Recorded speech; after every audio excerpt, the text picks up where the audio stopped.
Lebih baik siap-siap ya, sebab kamu akan segera menjelajahi beberapa jalan paling berisiko dan menegangkan di dunia. Mendingan kamu kemas cukup air minum dan makanan kecil, serta siap-siap menikmati pemandangan indah, juga cuaca ekstrim. Dan yang terpenting, apapun yang kamu lakukan, jangan lihat ke bawah. Yuk, kita mulai dengan Jalan Raya Karakoram di Asia, jalan beraspal tertinggi di dunia. Jalan ini berada di ketinggian 4.900 km di atas permukaan laut. Jalan ini juga membentang lebih dari 1.290 km loh. Kalau suka sejarah, kamu akan tahu kalau jalan ini mengikuti sebagian jalur Sutra Lama, rute perdagangan kuno penghubung Asia dengan dunia barat. Orang memakai jalan ini untuk mengangkut barang dan ide antara kedua peradaban besar itu. Karena membelah wilayah paling bergunung-gunung di dunia, Jalan Raya Karakoram cukup sulit ditebak. Bebatuan sering runtuh di sini, juga sering terjadi tanah dan salju longsor serta banjir. Kalau hujan salju lebat dan gerombolan hewan liar termasuk yang kamu pertimbangkan, kamu mungkin memutuskan menghindari jalan ini sama sekali. Jika kamu bukanlah pengemudi yang terampil.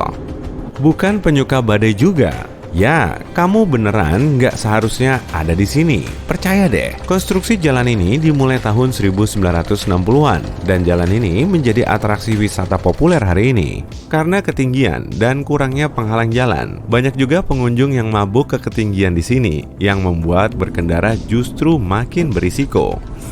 Jalan Raya Dalton di Alaska juga bukanlah jalan yang mudah. Pertama, kadang jalan ini jadi licin, yang bisa bikin pengemudi paling berpengalaman sekalipun pusing. Jalan sepanjang 644 km itu membentang menembus hutan-hutan terpencil di atas sungai Yukon. Karena di sepanjang jalan cuma ada 3 kota, orang-orang yang berkendara di Jalan Raya Dalton dianjurkan untuk membawa peralatan sendiri dan banyak persediaan. Ada bagian jalan sepanjang 386 km yang tanpa pom bensin, restoran, hotel, dan fasilitas apapun. Ini adalah bentangan jalan terpanjang di Amerika Utara yang tanpa layanan. Yang bikin jalan raya ini makin sulit ditempuh adalah sebagian besar jalan terbuat dari batu kerikil. Di musim dingin, kondisinya justru makin sulit karena jalan jadi jauh lebih licin. Jalan Yungas Utara dianggap sebagai jalan paling berbahaya di dunia. Kenapa? Mungkin karena ini adalah jalan tanah satu jalur? Mungkin sekali. Jalan ini menghubungkan kota-kota La Paz dan membentang di sepanjang lereng pegunungan Cordillera Oriental. Jika merasa perlu melihat tepi jalan ini, kamu akan takjub bahwa tanahnya benar-benar jauh, 1.220 sampai 4.570 meter di bawah sana. Jalan itu dibangun di tahun 1930-an. Bagian yang paling lebar mencapai 4 meter.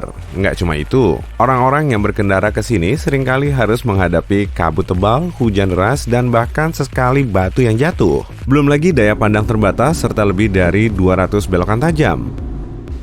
Meskipun kedengarannya mengerikan, rute terkenal ini masih merupakan salah satu atraksi wisata paling populer di Bolivia loh. Kita ke Selandia Baru yuk. Kamu akan mengunjungi jalan tak beraspal berumur 140 tahun yang diukir di lereng gunung. Jalan ini begitu berbahaya hingga kamu harus punya izin khusus untuk berkendara di sana. Dan jangan berpikir untuk menyewa mobil, karena kebanyakan usaha sewa mobil nggak akan mengizinkan mobil mereka dibawa ke area itu. Dan asuransi standar tidak mencakup berbagai masalah yang mungkin kamu hadapi di sana. Sial. Jalan sempit ini berada hampir vertikal dengan sungai Sadover. Jadi, jika bertemu kendaraan lain di jalan itu, pasti kamu tak akan bisa bersimpangan. Kemungkinan besar, kamu harus mundur sejauh 3 kilometeran untuk sampai di bagian jalan yang lebih lebar. Operator wisata lokal bisa membawa pengunjung mendaki ngarai ini jika kamu benar-benar ingin mengunjungi area ini. Kebanyakan orang iya. Kenapa? Ya, karena jalan ini adalah latar belakang populer bagi banyak film. Mencari yang tenang dan sunyi? Canning Stalk Road mungkin tempat yang pas buat kamu. Kamu nggak akan melihat pemandangan di sini. Adanya cuma banyak debu dan hampir tak ada seorang pun di sekitar. Belum lagi tidak banyak rambu-rambu jalan di sini dan mudah banget tersesat. Jalan yang benar-benar terpencil ini membentang sejauh 1.850 km. Kamu bisa menemukannya di Australia Barat. Kamu butuh waktu 3 minggu untuk berkendara dari awal sampai akhir jalan ini. Jadi lebih baik kamu ambil cuti kalau memang benar-benar berencana untuk mengunjunginya. Cuma jangan memulai perjalanan di bulan-bulan musim panas karena suhu di sana hampir tak tertahankan. Jangan lupa mengemas banyak makanan, air minum, dan suku cadang. Dan yang terpenting, jangan berkendara sendiri. Lebih baik kamu ikuti konvoi pengemudi berpengalaman. Nggak semua jalan berbahaya di dunia ada di tepi gunung atau gurun pasir loh. Sebagian sekilas kayaknya biasa-biasa aja, seperti Commonwealth Avenue di Filipina. Sekilas, ini adalah jalan raya biasa yang panjangnya cuma 12 km. Tapi jalan ini punya 18 lajur dan lalu lintas sangat padat. Jalan ini juga cukup sering terkena banjir karena sistem drainase yang buruk.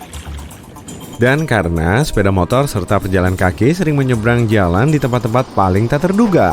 Wah, kecelakaan sering terjadi di sini. Kadang juga karena daya pandang yang buruk dan terlalu ngebut.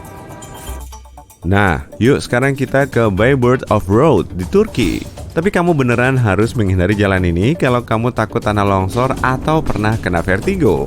Jalan berbahaya ini berlokasi di pantai Laut Hitam di bagian timur laut negara itu. Mungkin kamu penasaran, kok berbahaya sih? Pertama-tama, kamu tak akan menemukan pagar pelindung yang memisahkan jalan dengan jurang. Terlepas dari pemandangan yang spektakuler, kamu benar-benar nggak perlu menantang diri sendiri untuk pergi ke sini jika bukan pengemudi profesional. Di jalan ini, total ada 13 belokan tajam di ketinggian 1.700 sampai 2.040 meter di atas permukaan laut. Dan itu semua cuma membentang sejauh 5 km. Dan kemiringannya juga tajam loh, sampai 10%.